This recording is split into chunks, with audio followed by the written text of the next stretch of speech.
Hey guys, good morning and welcome to Devbhoomi career point. आशा करता हूँ आप सभी लोग स्वस्थ होंगे, काफी अच्छी आपकी स्टडी चल रही होगी। तो आज देखेंगे Uttarakhand GK special fact class भाग 33। लगातार यूट्यूब चैनल पे आपको special fact classes, PYQ session, current affairs exam dose, इसके अलावा जो हमारी टेस्ट सीरीज हैं, कुमाऊनी वाली लोकोक्तियां या अन्य जो भी सीरीज आ रही है, आने वाली सभी UK triple SC and UK PSC परीक्षाओं के लिए बहुत महत्वपूर्ण है। इन सभी क्लासेस को आप अवलोकन कीजिए और इसका 100% बेनिफिट आपको एग्जाम में होगा। और साथ ही दोस्तों, एप्लीकेशन पे आपको आगामी ग्रुप सी परीक्षाओं के लिए 50 evergreen full length practice set का कोर्स मिल जाएगा, जो कि यूके ट्रिपल एससी के लेटेस्ट पैटर्न पर है। बाइलिंगुअल है ये टेस्ट सीरीज, इसको आप इनरोल कीजिए। साथ ही सब्जेक्ट वाइज एक टेस्ट सीरीज भी आपको मिल जाएगी सेक्शनल मॉक टेस्ट की, जो बाइलिंगुअल है, साथ ही डिटेल्ड सॉल्यूशन के साथ है। हर सब्जेक्ट के उसमें आपके टेस्ट मिल जाएंगे, तो इन दो टेस्ट सीरीजों को आप अवश्य लगाइएगा। बाकी चलिए आज का टॉपिक शुरू करते हैं। Uttarakhand GK special fact class part 33 बहुत ही इंपॉर्टेंट टॉपिक है, उत्तराखंड में चाय की खेती। ठीक है, तो आज के इस टॉपिक में हम देखेंगे उत्तराखंड में जो चाय की खेती है, वर्तमान में जो सर्वाधिक चाय उत्पादक जिले हैं, इसके अलावा राज्य में जो चाय विकास के लिए चाय विकास बोर्ड है उससे बात करेंगे। साथ ही हम देखेंगे राज्य में कौन कौन सी चाय की जो फैक्ट्रियां हैं, कहाँ कहाँ पे स्थापित हैं। और अंततः हम बात करेंगे उत्तराखंड राज्य में या उत्तराखंड की धरती में चाय की खेती का इतिहास क्या रहा है। तो बहुत ही इंपॉर्टेंट टॉपिक होगा, यहाँ से एग्जाम में क्वेश्चन आपके डायरेक्ट पूछे जाते हैं। ठीक है, तो चाय की खेती शुरू करने से पूर्व दोस्तों, सबसे पहले आपका जो राज्य में ऑर्गेनिक चाय है या चाय का वैज्ञानिक नाम ये आपको पता होना चाहिए। तो वानस्पतिक नाम या वैज्ञानिक नाम बोलते हैं। तो चाय का जो हमारा वानस्पतिक, ठीक है, वानस्पतिक नाम जो है ये आपका हो जाता है क्या, कैमेलिया, कैमेलिया सिनेसिस। ठीक है, चाय का जो वानस्पतिक नाम है वो है कैमेलिया सिनेसिस, ध्यान रखेंगे। उत्तराखंड की जो चाय है भाई, ये आपके ऑर्गेनिक चाय के नाम से काफी ज्यादा पॉपुलर है। और उत्तराखंड में उत्पादित जो ऑर्गेनिक चाय है, इसको जापान, कनाडा और जो नीदरलैंड के देश हैं, इन्होंने परीक्षण के बाद बहुत ही बेस्ट टी के रूप में घोषित किया है। बोला है कि उत्तराखंड की ऑर्गेनिक जो टी है ये सबसे अच्छी है, इसका टेस्ट और जो भी इसमें जो अच्छी प्रॉपर्टीज पाई जाती हैं वो काफी अच्छी है। तो उत्तराखंड की चाय की खास बहुत डिमांड है इंटरनेशनल मार्केट में, यूएसए और इसके अलावा बहुत बड़े बड़े देशों में उत्तराखंड की चाय को एक्सपोर्ट किया जाता है। उत्तराखंड की जो चाय है ये उत्तराखंड टी के नाम से मार्केटिंग की जाती है, उत्तराखंड टी।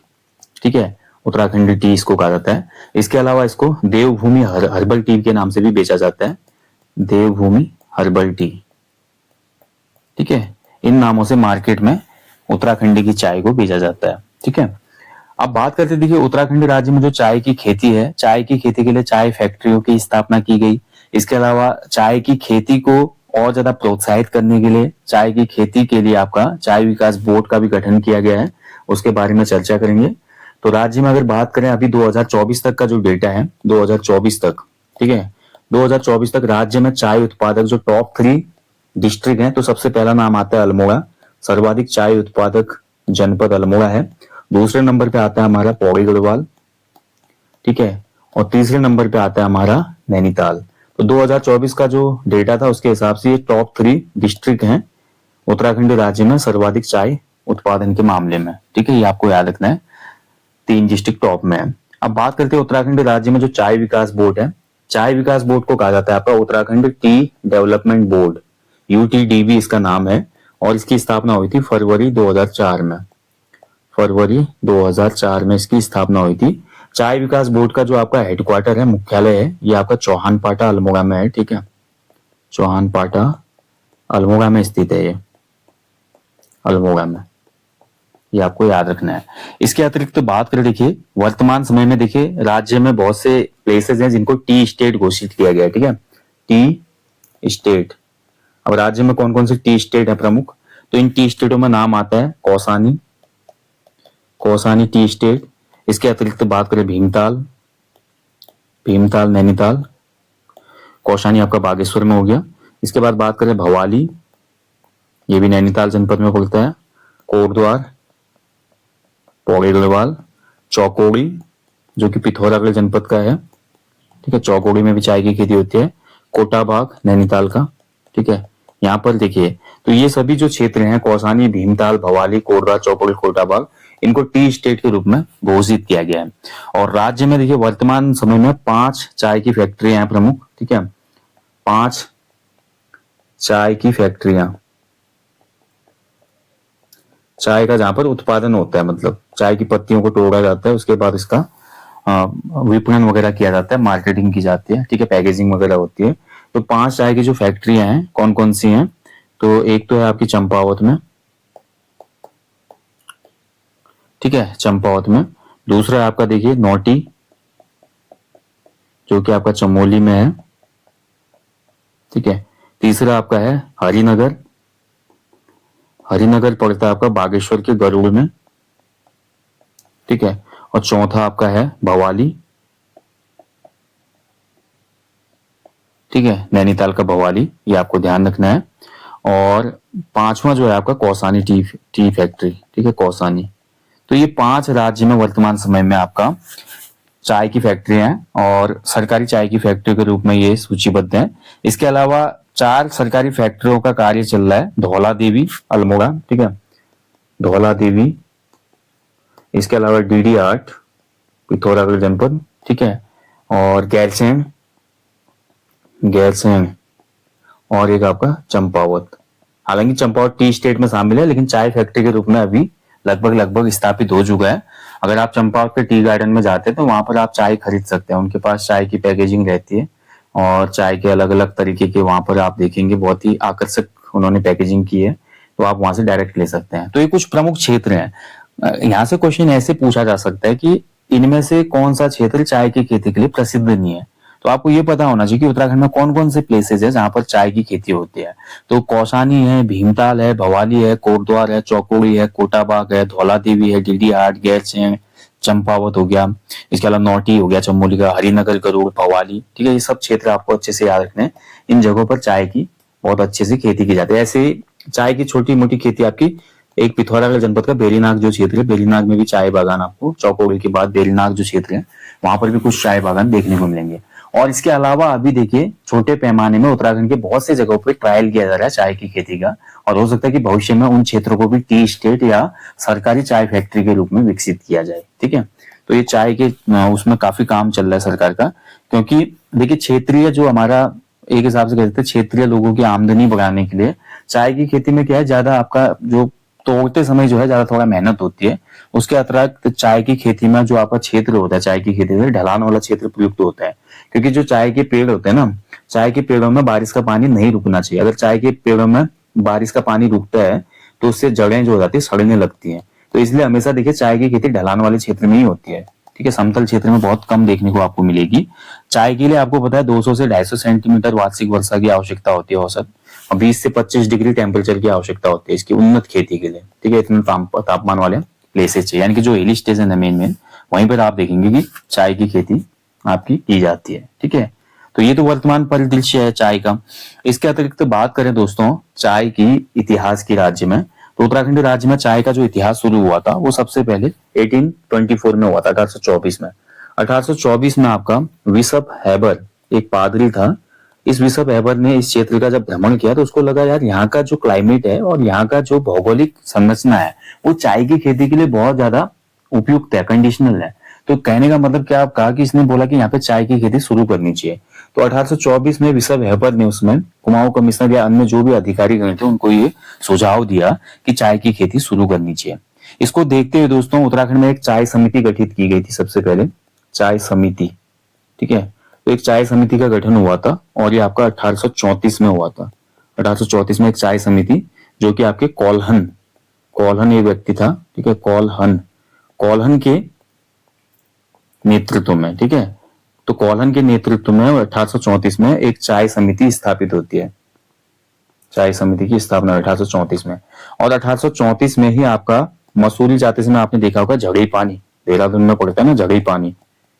तो झड़ी पानी में आपका क्या किया गया, एक चाय प्रशिक्षण केंद्र बनाया गया, चाय प्रशिक्षण केंद्र बनाया गया, ठीक है।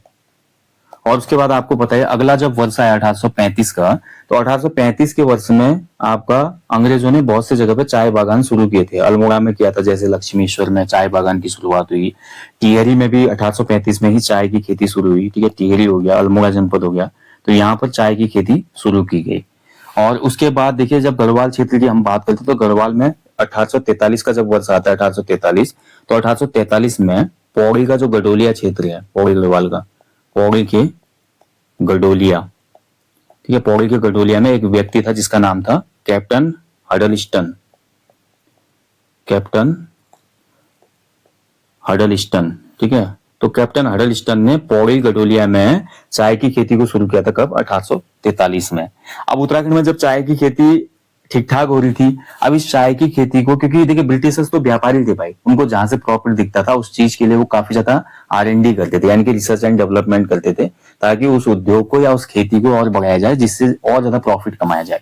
तो उनको लगा कि यहाँ की जो चाय है काफी उन्नत किस्म की, अगर इस चाय का व्यापक पैमाने पे उत्पादन होगा तो उसको बेचेंगे और बेच के एक अच्छा प्रॉफिट कमाएंगे, ऑर्गेनिक टी के नाम से मशहूर होगी, और पहाड़ी क्षेत्र की चाय है तो निश्चित तौर पे जो इसमें टेस्ट रहेगा वो बेहतरीन होगा।